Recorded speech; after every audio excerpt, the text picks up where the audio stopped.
ಇದನ್ನು ಚೆನ್ನಾಗಿ ನೆನಪಿಡಿ. ಅತೃಪ್ತನಾದ ಪ್ರಜೆ ಪ್ರಭುತ್ವದ ಪರಮವೈರಿ ಎಂಬುದನ್ನು ಅರಿತು ಪ್ರಜೆಗಳ ಸುಖ ಶಾಂತಿಗಾಗಿ ಸದಾ ಪರಿಶ್ರಮಿಸಿ. ದುಷ್ಟ ಶಿಕ್ಷೆ ದುಷ್ಟ ಶಿಷ್ಟ ರಕ್ಷೆ ನಿಮ್ಮ ಆದ್ಯ ಕರ್ತವ್ಯಗಳು. ನೀವು ಧರ್ಮ ಮಾರ್ಗದಲ್ಲಿ ನಡೆದು ರಾಜ್ಯಕ್ಕೆ ನಲುಮೆಯನ್ನು ತನ್ನಿ. ಈ ಒನ್ನಾಡಿನಲ್ಲಿ ಮತ್ತೆ ಸುವರ್ಣ ದುಷ್ಟತೆ ಇದೆ. ಯತೀಂದ್ರ ಭಗವಾನ್ ಜ್ಞಾತಕೀರ್ತರೆ, ಮಹಾಮಂತ್ರಿಗಳೇ, ಸಭಾಸದರೇ, ಯಾವ ಜನ್ಮದ ಪುಣ್ಯವೋ ಇಂದು ನಾವು ಈ ಸಾಮ್ರಾಜ್ಯದ ಸೂತ್ರಧಾರರಾಗಿದ್ದೇವೆ. ಯತೀಂದ್ರ ಭಗವಾನ್ ವ್ಯಾಸತೀರ್ಥರು ಅಪ್ಪಣೆಗೊಳಿಸಿದಂತೆ ಇದೇ ಸುಸಂದರ್ಭದ ಶುಭ ಗಳಿಗೆಯಲ್ಲಿ ನನ್ನ ಸಹೋದರರಾದ ಅಚ್ಯುತರಾಯ ರಂಗರಾಯರನ್ನು ಚಂದ್ರಗಿರಿ ಸಂಸ್ಥಾನದ ಆಡಳಿತವನ್ನು ನೋಡಿಕೊಳ್ಳಲು ನೇಮಿಸುತ್ತಿದ್ದೇನೆ. ಪ್ರಭುಗಳು ಸಿಂಹಾಸನವನ್ನು ಅಲಂಕರಿಸಿದ್ದರಿಂದ ಇಂದು ನಮಗೆಲ್ಲ ತಂದೆ ದೊರಕಿದಂತಾಯಿತು. ಆದರೆ ನಮಗೆ ತಾಯಿಯ ಪ್ರೇಮವು ಬೇಕಲ್ಲವೇ? ಆದ್ದರಿಂದ ಸಕಲ ಗುಣ ಸಂಪನ್ನೆಯಾದ ಈ ರಾಜಕುಲಕ್ಕೆ ತಕ್ಕಂತ ರಾಜಕುಮಾರಿಯನ್ನು ನೋಡಿ ತಮ್ಮ ಪಟ್ಟದರ್ಶಿಯನ್ನಾಗಿ ಮಾಡಿಕೊಳ್ಳಬೇಕೆಂಬುದು ವಿನಂತಿ.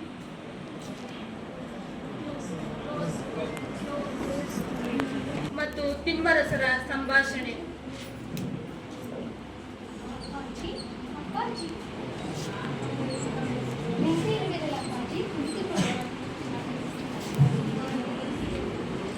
ಬಹಳ ದಿನಗಳ ಮೇಲೆ ಈ ಬಡಪಾಯಿ ಮಗಳ ಮೇಲೆ ನೆನಪಾಯಿತೆ ಅಪ್ಪಾಜಿ. ರಾಜ್ಯ ಕಾರ್ಯದಲ್ಲೂ ಬಿಡುವಾಯಿತೆ. ಚಿನ್ನಮ್ಮ, ನಾನು ಇಲ್ಲಿಗೆ ಬಂದದ್ದು ರಾಜ್ಯ ಕಾರ್ಯ ಸಲುವಾಗಿ ತಾಯಿ. ಅಲ್ಲೇ ದೊರೆಗಳು ಹೀಗ ತಾನೇ ಹೇಳಿ ಹೋದರು. ಹಾಗೇನು? ಬಹಳ ಸಂತೋಷ. ದೊರೆಗಳು ಏನು ಹೇಳಿದ್ರು? ಈ ಸಾಮ್ರಾಜ್ಯದ ಪಟ್ಟ ಮನುಷ್ಯ ವಿಚಾರದಲ್ಲಿ ಅವರಿಗೂ ನಿಮಗೂ ಬಂದ ಭಿನ್ನಾಭಿಪ್ರಾಯದ ವಿಚಾರವನ್ನೆಲ್ಲ ವಿವರಿಸಿದರು ಅಪ್ಪಾಜಿ. ಅದಕ್ಕೆ ನೀನೇನು ಹೇಳಿದೆ ಅಮ್ಮ? ನಾ ಏನು ಹೇಳಲಿ ಕೇಳಲಿ ಅಪ್ಪಾಜಿ. ಅವರಿಗೆ ಮುಂಗೋಪ ಹೆಚ್ಚು, ಮುಂದಾಲೋಚನೆ ಕಡಿಮೆ. ಹಿಡಿದಾಟಗಳಂತೂ ನಿಮ್ಮ ಸಾಕು ಮಗ, ನಿಮ್ಮಂತೆಯೇ ಮಹಾಪಟ್ಟು. ಅದು ಸರಿಯಮ್ಮ. ರಾಯರ ಅಪೇಕ್ಷೆಯಿಂದ ನಿನಗೆ ಪಟ್ಟದರ್ಶಿ ಆಗುವ ಆಸೆ ಇದೇನಮ್ಮ? ಹೆಣ್ಣು ಆಸೆಯ ಪ್ರತಿರೂಪವಲ್ಲವೇ ಅಪ್ಪಾಜಿ? ಅದರಲ್ಲೂ ನಾನು ದೇವದಾಸಿ, ದೊರೆಗಳ ಚರಣದಾಸಿ. ಚಿನ್ನಮ್ಮ, ಮಹಾ ಸಾಮ್ರಾಜ್ಯದ ಮಹಾಮಂತ್ರಿಗಳಾದ ನಾವು ನಿನ್ನ ಅಪೇಕ್ಷೆಯನ್ನು ನಿಷೇಧಿಸುತ್ತೇವೆ. ನಿಮ್ಮ ನಿಷೇಧಾಜ್ಞೆಯನ್ನು ನಾ ಶಿರಶಾವಹಿಸಿ ಗೌರವಿಸುತ್ತೇನೆ. ಚಿನ್ನಮ್ಮ, ಹಾಗಾದರೆ ಕರ್ನಾಟಕ ರಾಜ್ಯ ರತ್ನ ಸಿಂಹಾಸನ ಪಟ್ಟದರ್ಶಿ ಪದವಿ ನಿನಗೆ ಬೇಡವೇ? ಅಪ್ಪಾಜಿ, ನಾನು ಬಯಸಿದ್ದು, ನಾನು ಗಳಿಸಿದ್ದು ಕನ್ನಡ ರಾಜ್ಯ ರತ್ನ ಸಿಂಹಾಸನದೀಶ್ವರರ ಹೃದಯ ಸಿಂಹಾಸನವನ್ನು ಮಾತ್ರ ಅಪ್ಪಾಜಿ. ಚಿನ್ನಮ್ಮ, ನೀನು ದೊಡ್ಡ ಸಂಸ್ಕಾರದ ಮಹಾ ಉತ್ತಮಿ ತಾಯಿ, ಮಹಾ ಉತ್ತಮಿ. ನೀನು ಹೆಜ್ಜೆ ಇಟ್ಟರೆ ಹಸಿರು ಹುಟ್ಟುವುದಮ್ಮ. ನೀನೆಂಥ ತ್ಯಾಗ ಮೂರ್ತಿ ತಾಯಿ. ನಿನ್ನ ಗುಣ ಮನ ಭಾರತ ಕುಲನಾರಿಗಿಂತ ಯಾವುದರಲ್ಲಿ ಕಡಿಮೆ ಇಲ್ಲಮ್ಮ. ಚಿನ್ನಮ್ಮ, ಹೆಣ್ಣು ಸಂತಾನವಿಲ್ಲದ ನಮಗೆ ಇಂದಿನಿಂದ ನೀನೇ ನಮ್ಮ ದತ್ತುಪುತ್ರಿ ತಾಯಿ, ದತ್ತಿಪುತ್ರಿ. ನನ್ನ ಜನ್ಮ ಸಾರ್ಥಕವಾಯಿತು ಅಪ್ಪಾಜಿ, ನನ್ನ ಜನ್ಮ ಸಾರ್ಥಕವಾಯಿತು. ಅಪ್ಪಾಜಿ, ಏನಾದರೂ ನಿಶ್ಚಿಂತೆಯಿಂದ ನನ್ನಲ್ಲಿ ಈ ಸಾಮ್ರಾಜ್ಯದ ಪಟ್ಟ ಮಹಿಷಿಯಾಗಲು ಯಾವ ರಾಜ್ಯ ಕನ್ಯೆಯನ್ನು ನೀವು ಮನಸಾರ ನಂಬಿ ನಿಶ್ಚಯಿಸಿದ್ದೀರಿ? ಹೇಳಿ ಅಪ್ಪಾಜಿ. ರಾಯರ ಕೈಯಿಂದಲೇ ಆ ಪುಣ್ಯವತಿಗೆ ನಿತ್ಯ ಸುಮಂಗಲಿಯಾದ ನಾನೇ ಮಾಂಗಲ್ಯ ಮುಟ್ಟಿಸಿ ಕಟ್ಟಿಸಿ ಧರಿಸಿ. ಹೇಳಿ ಅಪ್ಪಾಜಿ, ಹೇಳಿ. ಆಗಲಿ ಮಗಳೇ, ಆಗಲಿ. ಈ ಮಹಾ ಕಾರ್ಯವನ್ನು ನಿನ್ನ ಕೈಯಿಂದಲೇ ಮಾಡಿಸುತ್ತೇನೆ, ನಿನ್ನ ಕೈಯಿಂದಲೇ ಮಾಡಿಸುತ್ತೇನೆ. ನಾಳೆ ರಾಯರು ತಲವನಪುರ, ಶಿವನ ಸಮುದ್ರ, ತಲಕಾಡುಗಳ ಪುಂಡೆಯ ಪಾಳೆಗಾರನಾಗಿಸಲು ದಂಡೆಯಾತ್ರೆ ಹೊರಡುತ್ತಿದ್ದಾರೆ. ಅವರೊಡನೆ ನೀನು ಹೊರಡಲು ಸಿದ್ಧಳಾಗು. ಉಳಿದ ವಿಚಾರನೆಲ್ಲ ನಾನು ಹಿಂದೆ ಚಿಕ್ಕರಾಜ ಒಡೆಯರಿಗೆ ಪತ್ರ ಬರೆದು ಕಳಿಸುತ್ತೇನೆ. ಅಪ್ಪಾಜಿ, ಏನಮ್ಮ? ಶ್ರೀರಂಗಪಟ್ಟಣದ ಚಿಕ್ಕದೇವರಾಯನ ಮಗಳು ತಿರುಮಲಂಬಿಕೆದೇವಿ ನಮ್ಮ ಕನ್ನಡ ರಾಯದ ಪಟ್ಟದ ರಾಣಿ. ಹೌದಮ್ಮ. ನಿಮ್ಮ ಸಂಕಲ್ಪ ಸಾಧನೆ ಆಗಲಿ ಅಪ್ಪಾಜಿ. ಪಂಪ ವಿರೂಪಾಕ್ಷನಿಗೆ ಕ್ಷೀರಾಭಿಷೇಕ ಮಾಡಿಸುತ್ತೇನೆ, ಭುವನೇಶ್ವರಿಗೆ ಲಕ್ಷಾರ್ಜನೆ ಮಾಡಿಸುತ್ತೇನೆ. ಬಲೆ ಮಾಡಿಸು ತಾಯಿ, ಮಾಡಿಸು. ಇಂದು ನಮ್ಮ ಹೆಣ್ಣು ಮಕ್ಕಳ ದೈವ ಭಕ್ತಿ ದೇಶಭಕ್ತಿಗಳಿಗೆ ಹಿಂದೂ ಸಾಮ್ರಾಜ್ಯದ ಶ್ರೀರಕ್ಷೆ ತಾಯಿ, ಶ್ರೀರಕ್ಷೆ.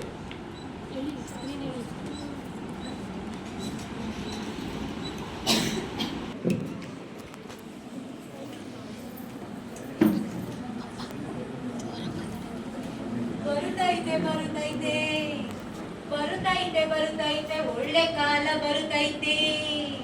ಯಾರ್ ನೀನು? ಕಣಿ ಹೇಳಲು ಬಂದ ಕೊರವಂಜಿ ನಾನು. ಕೈ ನೋಡಿ ನಡೆಯುವುದರಿಗೆಲ್ಲ ಹೇಳುವೆನು. ರಾಜಕುಮಾರಿ ಕೈ ತೋರಿಸಿ ನಿಮ್ದು. ನಾನ್ ತೋರ್ಸಲಲ್ಲೇ. ನೀವಲ್ಲೇ ಎನ್ನದಿರಿ, ನೀವಿಂದು ನಾಚದಿರಿ. ಕೈಯನ್ನು ತೋರಿಸಿ ಕಣಿಯ ಹಾಲಿಸಿರಿ. ಕೇಳಮ್ಮ ಶಕುನ ನುಡಿತೈತೆ, ಕೈಯಲ್ಲಿ ಒಳ್ಳೊಳ್ಳೆ ಲಕ್ಷಣ ಐತಿ. ಹೌದೇ? ಈ ಚಂದುಳ್ಳಿ ಚೆಲುವೆಯ ಕೈ ಹಿಡಿವನಂತೆ. ಹೋ, ಬೆಳ್ಳಿ ಬೆಟ್ಟದ ಶಿವನ ಸತಿಯಾಣೆ, ಚಕ್ರವರ್ತಿನಿಯಾಗಿ ಮೆರೆವೆ ನೀಜಾಣೆ. ಅಯ್ಯೋ ನಿನ್ ಬಾಯಿ ಸತ್ಯ ಅಕ್ಕ. ರಾಜ್ಕುಮಾರಿ ಕೇಳಿದ್ರೆ ಹೊರಬನ್ನಿ ಹೇಳಿದನು. ಯಾರವರು ಅಂತ ಸ್ವಲ್ಪ ಕೇಳೆ. ರಾಧೆಯ ನಲ್ಲನ ಹೆಸರಿನವನಂತೆ, ರಾಜ ಪರಮೇಶ್ವರ ಎಂಬ ಬಿರುದಿನವನಂತೆ. ಅಯ್ಯೋ ಕೃಷ್ಣದೇವರಾಯರೇ, ರೋಗಿ ಬಯಸಿದ್ದು ಆದವನ್ನ, ವೈದ್ಯ ಹೇಳಿದ್ದು ಆದವನ್ನ. ಹೋಗೆ, ನಿನ್ಗೆ ಬೇರೆ ಕೆಲಸವಿಲ್ಲ. ಕೂಗಿದ ಕಡೆಯಲ್ಲಿ ಭ್ರಮರ ಬರುತ್ತೈತೆ, ಶಿವನಾಣೆ ಅರಸರಿಗೆ ನಿಮ್ಮಲ್ಲಿ ಮನಸೈತೆ. ಅದು ನಿನ್ಗೆ ಹೇಗ್ ಗೊತ್ತು? ನಿಮ್ಮಯ ನಗಾನವಿ ಅವರಿಗೆ ಹುಚ್ಚು, ನಿಮ್ಮ ಚೆಲುವು ಕಂಡರೆ ಅವರಿಗೆ ಅಚ್ಚುಮೆಚ್ಚು. ಹೇಳಿ ಬಂದಿಹೆನು ಅವರಿಗೂ ಕಣಿಯನ್ನು, ಕಾಣಿಕೆಯನ್ನಿಟ್ಟರು ಈ ಮುತ್ತಿನ ಸರವನ್ನು. ಹೌದು, ಇದು ಅವರದೇ. ಇದುವರೆಗೂ ನೀ ಹೇಳಿದ್ದೆಲ್ಲ ನಿಜವೇ. ನಿಜವೆಂದು ಹೇಳಲು ದಾರಿ ಐತೆ, ಈ ಸಂಜೆ ನಿಮ್ಮಾಸೆ ತೀರುತ್ತೈತೆ. ಹೇಗೆ ಹೇಗೆ? ಕಳಿಸಿದರು ಅರಸರು ಎನ್ನ ನಿಲ್ಲಿ, ಬರ ಹೇಳಿ ಕರೆಯಲು ನಿಮ್ಮನಲ್ಲಿ. ಹೋದಾಗ ನೀವಲ್ಲಿ ಆಶ್ಚರ್ಯ ನಟಿಸುವರು, ಆಹಾ, ಹೊರವಂಚಿ ಯಾರೋ ನಾ ಹರಿಯೆ ಎನ್ನುವರು. ಹಾ, ಸಂಕೋಚ ಆತರೆಯ ದೂರ ಸರಿಸಲೇಬೇಕು, ವಿಷಯವನ್ನು ನೀವಾಗಿ ಹರಿಯಬೇಕು. ಅಯ್ಯಯ್ಯೋ, ನನಗೆ ಭಯವಾಗುತ್ತೆ. ಭಯವನ್ನು ನಿಮ್ಮಿಂದ ದೂರವಿರಿಸಿ ಆಗುವಿರಿ ನೀವು ಪಟ್ಟದರಸಿ. ನಿಜವಾಗಿಯೂ ಇಂಥ ಸಿಹಿ ಸುದ್ದಿ ತಂದ ನಿನಗೆ ತಗೋ ಬಹುಮಾನ. ಬಹುಮಾನ ಕೇಳುವ ಕಾಲ ಬರುತ್ತೈತೆ, ನಿಮಗೀಗ ಒಳ್ಳೆಯ ಕಾಲ ಬರುತ್ತೈತೆ.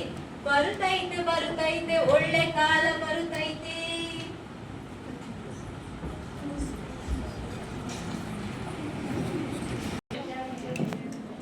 ನಿನ್ನದೇ ಕೆಲಸ. ನಾವು ಇಲ್ಲಿಂದ ಒಯ್ಯಬೇಕಾದ ಅನಕ್ಕೆ ರತ್ನ ಇನ್ನೊಂದಿದೆ ಅಂತ ನಾನು ಹೇಳಿರಲಿಲ್ಲವೇ? ಇದೇ ಅನಕ್ಕೆ ರತ್ನ. ಏನು ಹೇಳುತ್ತಿರುವೆ? ನೀನು ಇರುವಾಗ ನಾನು ಆಕೆಯನ್ನು ಮದುವೆ ಆಗುವುದು? ಪ್ರಭು, ಸಿಂಹಾಸನಕ್ಕೆ ಪಟ್ಟಧರಿಸಿಗಿಡುವವಳು ರಾಣಿ ಬೇಕೇ ಬೇಕಲ್ಲವೇ? ನಿನ್ನ ವಿರಹ ಮತ್ಯಾರನ್ನು ನಾ ಪತ್ನಿಯಾಗಿ ಸ್ವೀಕರಿಸುವುದಿಲ್ಲ. ಪ್ರಭು, ನನ್ನನ್ನು ಪಟ್ಟಧರಿಸಿಯಾಗಿ ಸ್ವೀಕರಿಸಲಾರನೆ ಎಂದು ನಿನಗೆ ತಿಳಿಯದೆ. ಪ್ರಭುಗಳಿಗೂ ಪ್ರಜೆಗಳಿಗೆ ಇರುವ ಅನ್ಯೋನ್ಯ ಬಾಂಧವ್ಯಕ್ಕೆ ನಾ ಅಡ್ಡಿ ಬರಲಾರೆ ಪ್ರಭು. ಈ ಸಾಮ್ರಾಜ್ಯದ ಹಿತಕ್ಕಾಗಿ ನನ್ನ ಪ್ರಣಯದ ಬಲಿದಾನವೂ ಆಗಲಿ, ಅಷ್ಟೇ ಅಲ್ಲ ನನ್ನ ಪ್ರಾಣದ ಬಲಿದಾನವೂ ಆಗಲಿ. ನನ್ನ ಚಿಂತೆ ನಿಮಗೆ ಬೇಡ ಪ್ರಭು. ನೀವು ತಿರುಮಲಾಂಬಿಕೆ ದೇವಿಯವರನ್ನೇ ಮನಸಾರ ಒಪ್ಪಿ ಪಟ್ಟ ವಿವಾಹವನ್ನಾಗಬೇಕು ಪ್ರಭು. ಚಿನ್ನಮ್ಮ, ಚಿನ್ನಮ್ಮ, ಎಂತ ತ್ಯಾಗ ಮೂರ್ತಿಯೇ! ರಾಜ್ಯದ ಹಿತಕ್ಕೋಸ್ಕರ ನಿನ್ನ ಸಕಲ ಸಂತೋಷವನ್ನೆಲ್ಲ ದಾನ ಮಾಡುತ್ತಿರುವೆಯಲ್ಲ. ನಿನ್ನ ಪ್ರೀತಿಯ ಪಲ್ಲಕ್ಕಿ ಮೇಲೆ ಮತ್ತೊಬ್ಬಳನ್ನು ಕೂರಿಸುತ್ತಿರುವೆಯಾ? ನಿನ್ನ ಕಣ್ಣೀರನ್ನು ಒರೆಸಿಕೊಂಡು ಮತ್ತೊಬ್ಬಳ ಮೇಲೆ ಪನ್ನೀರು ಚೆಲ್ಲುತ್ತಿರುವೆಯಾ?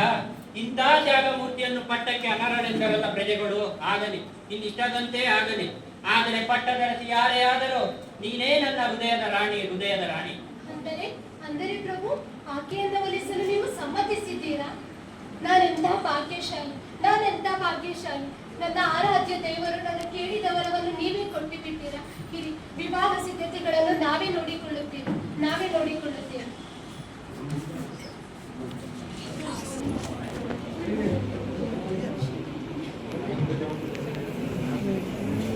ಇಡ್ಲಿ